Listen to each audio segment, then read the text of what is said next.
সাভারের প্রজেক্টটা আমাদের হাতছাড়া হয়ে গেল কি করে?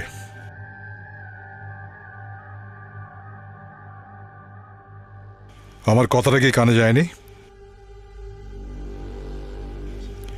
কথা বোঝা যাচ্ছে না?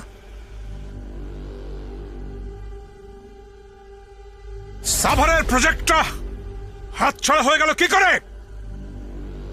টেন্ডার তো আমাদের পাওয়ার কথা ছিল। স্যার, আহমেদ গ্রুপের টেন্ডারটা ড্রপ করার কথা ছিল না। সামহাউ ওরা টেন্ডারটা ড্রপ করেছে।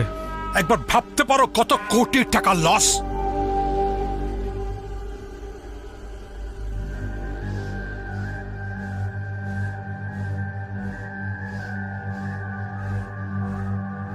সাভারের প্রজেক্টটা ফেরত পেতেই হবে। এছাড়া ওই যে বড় ব্রিজের কন্ট্রাক্টটা, ওইটা শুয়ে পারো বসিয়ে পারো, যেভাবেই হোক ওটা চাই পরিষ্কার। Sir, okay sir. না হলে কিন্তু তোমাদেরকে আমি। স্যার স্যার কি স্যার, ম্যাডাম। যা, ঠিক আছে, যা যা যা যা, হ্যাঁ যা যা।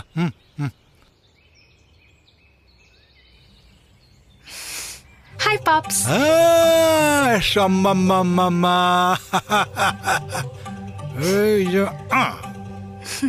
Good morning.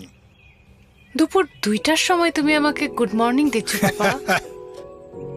শোনো, আমার মায়ের সঙ্গে যখন দেখা হবে তখন it's always good and bright like morning, সকালের মতো উজ্জ্বল। Papa, that's so sweet. Okay.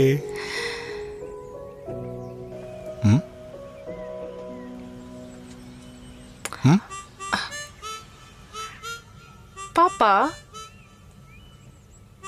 Oh my God. What? তুমি দিন দিন এত বেশি হ্যান্ডসাম হয়ে যাচ্ছ। আচ্ছা পাপা, আজকে আমি তোমার জন্য একটু রান্না করি নাকি এখন আমি একটু কফি বানিয়ে নিয়ে আসবো? এই ওয়েট ওয়েট নাকি চা?